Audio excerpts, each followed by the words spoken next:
March 4th, 1969. First contact. The Army had built a runway in the jungle north of Khartoum. On one side of the runway was Polei Kleng, a Green Beret Special Forces camp, and on the other side was our new home, Firebase LZ Bass. I was into my third month in Vietnam and yet to engage the enemy directly. My mission was to take a patrol about 200 yards from the perimeter, work my way around about 1/4 of the perimeter, and come back in. On the patrol, we stopped for lunch near a clearing. From this vantage point, I could see the mountains. It was so quiet. I ate lunch and took a few minutes to enjoy the beauty of the country.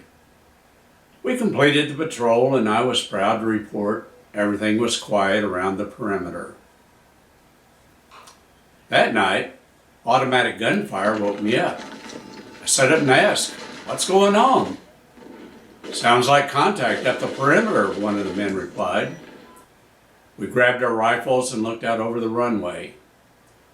We'd already been told that we had tracks at the end of the runway, and with the Special Forces camp directly across the runway from us, we had orders to not fire unless we had a very clear enemy target.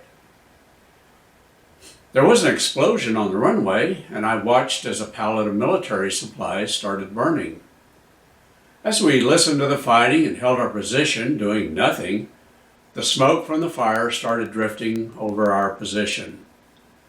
As my eyes began to water, I recognized the familiar odor of tear gas that the drill sergeants had seemed to take so much joy exposing us to in training. Two of us ran to the track, collected the gas masks, and brought them back to the rest of the squad. But just like in training, the mask prevented you from inhaling new gas, but was not a cure for the nausea and burning sensation we already felt. As the gas from the burning supplies covered the base, the battle came to an end. Either we or the gas had repelled the enemy. The 3rd platoon had some men hurt out on the runway, but my team survived without firing a round. At daylight, we went out to see what we could find. We found a whole trail of gas masks, AK-47 casings, and blood.